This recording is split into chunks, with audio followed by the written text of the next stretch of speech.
Hi Wild Hearthstone YouTube, Keith here again. We're all in the Hearthstone new release waiting room right now. And no, I'm not talking about Hearthstone branded things like Mercenaries or Battlegrounds. They're kind of Hearthstone, but not really. I'm talking about new cards for the main game. And boy, does Wild need it. The meta's really stale right now. Top 3 decks are so overpowered that it feels helpless to play any cool stuff into the rest of the field. Yeah, it's pretty tough right now. But the future's bright, because we have a new mini set release right on the horizon, right? Well, the Hearthstone team is kind of dragging their heels on this one. But still, once it hits, boy, we are going to tear that up. But wait, Keith, how can you be so excited about the new mini set? You might be asking. Mini sets are small, Wild is big and powerful, especially with United in Stormwind, where everything is so busted. New mini set isn't even announced yet. You don't know what cards are in it. How can you be so sure that the mini set will have any cards at all that will have an impact on this format? Well, I'm actually confident there will be at least one card, probably 2, 3, maybe a dozen, that'll probably have a deep impact on our format.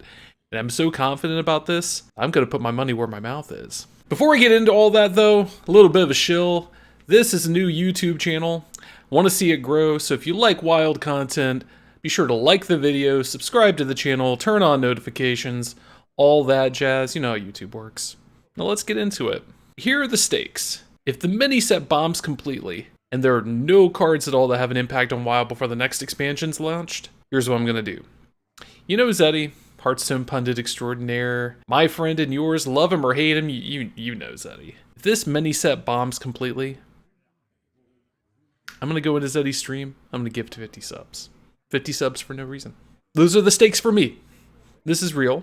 And as much as I love Zeddy, I can't really afford to do that.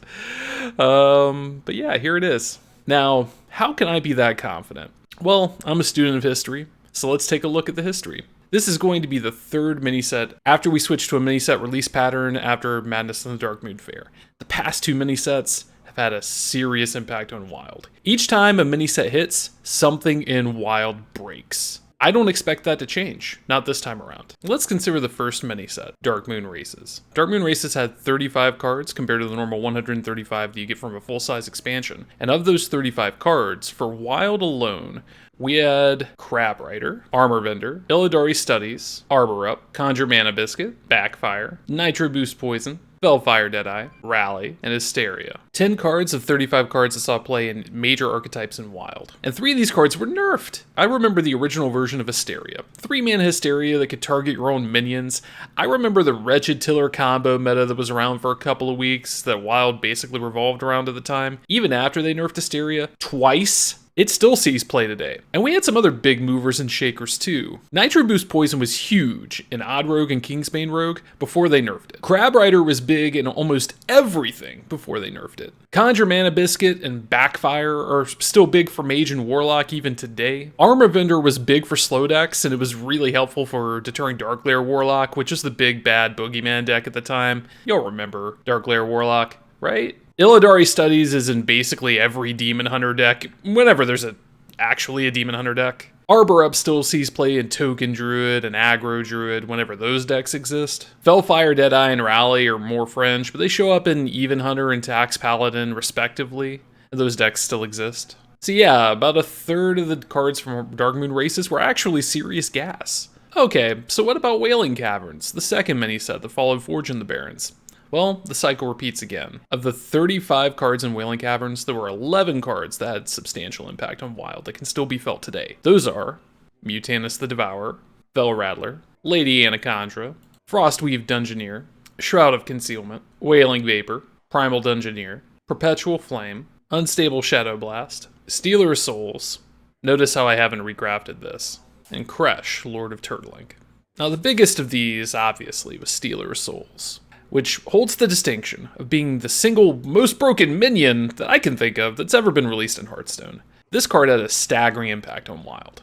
Completely warped, destroyed the meta, and I'm astounded this card actually made it past testing. Why? Why did this card ever exist? It carries the distinction of being the first card ever banned in Wild. It was nerfed in Standard 2. Seriously, Blizzard, what were you thinking when you designed this card? Let's look at the other cards too. Primal Dungeoneer was probably the biggest impact. It started a Shaman Renaissance. Completely resurrected Galakron Shaman, Elemental Aggro Shaman, Reno Shaman, basically any Shaman deck. Wailing Vapor got a piece of that action too. Perpetual Flame's a bit of an odd man out. Didn't get big until after United in Stormwind and Overdraft was printed, but it's still a relatively serious player in Shaman if you're playing Shaman nowadays. Lady Anacondra is actually broken with Celestial Alignment, and I don't know why they made this card either, but apparently it's not that big of a deal yet.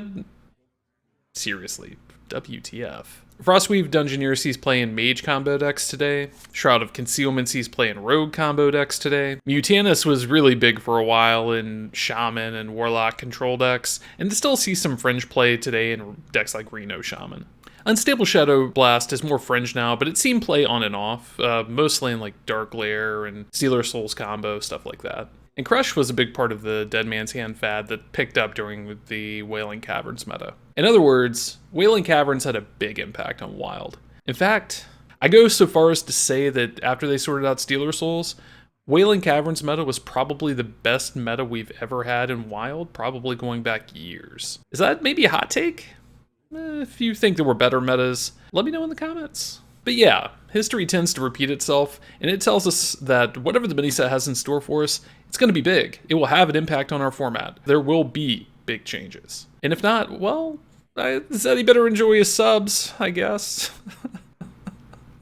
Anyway, I'm excited about the new mini-set. I hope you are too. Hopefully we can get more news about that coming up pretty soon. That's it for the video. If you like this kind of content, you know what to do. Like, subscribe, comment, and share. Thanks for watching.